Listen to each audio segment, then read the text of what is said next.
ಸ್ಕೂಲಲ್ಲೋ ಅಥವಾ ಈಗಲೋ ಲವ್ ಆಗಿಲ್ವಾ? ಆಕ್ಚುಲಿ ಆಗಿತ್ತು, ಲವ್ ಸ್ಟೋರೀಸ್ ಇದೆ. ಲವ್ ಸ್ಟೋರಿ ಅನ್ನೋದಕ್ಕಿಂತ ಲವ್ ಸ್ಟೋರೀಸ್ ಇದೆ. ಲವ್ ಸ್ಟೋರೀಸ್ ಇತ್ತಾ? ಓಕೆ. ಅಂಡ್ ನಾನೇನು ಅಂದ್ರೆ ನನ್ಗೆ ನನ್ನ ಲವ್ ಸ್ಟೋರಿಗಿಂತ ನಂಗೆ ಬೇರೆಯವ್ರ ಲವ್ ಸ್ಟೋರೀಸ್ನ ಕೇಳೋಕೆ ಇಷ್ಟಪಡ್ತಾ ಇದ್ದೆ.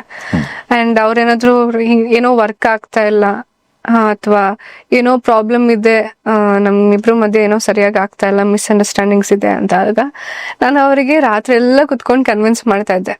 I would listen and also ಅವರಿಗೆ ಟಿಪ್ಸ್ ಕೊಡ್ತಾ ಇದ್ದೆ. ನಾನು ನೀವು ಹೇಗೆ ಲವ್ ಟಿಪ್ಸ್ ಕೊಡ್ತಾ ಇದ್ರು ಹಾಗೆ ನಾನು ತುಂಬಾ ಜನ ಕೊಟ್ಟಿದ್ದೀನಿ. ಬೆಳಿಗ್ಗೆ ಅಂದ್ರೆ ರಾತ್ರಿಯಿಂದ ಬೆಳಿಗ್ಗೆವರೆಗೂ ಎಲ್ಲ ಕೊಟ್ಟಿದ್ದೀನಿ. ಬಟ್ ನನ್ನ ಲವ್ ಯಾವತ್ತೂ ವರ್ಕ್ ಆಗಿಲ್ಲ. ದಟ್ ಈಸ್ ಅದೇನೋ ಗೊತ್ತಿಲ್ಲ, ಯಾವತ್ ನಾನು ಬೇರೆಯವರಿಗೆ ಹೇಳೋದೇ ಜಾಸ್ತಿ ಆಗಿತ್ತೇನೋ. ಬಟ್ ನನ್ನ ಲವ್ ಸ್ಟೋರಿ ವರ್ಕ್ ಆಗಿಲ್ಲ. ಅಂಡ್ ಮೇನ್ಲಿ ಬಿಕಾಸ್ ಏನೋ ಗೊತ್ತಿಲ್ಲ, ಅವಾಗ ನಾನು ತುಂಬಾ ಸಾಫ್ಟ್, ಅಂದ್ರೆ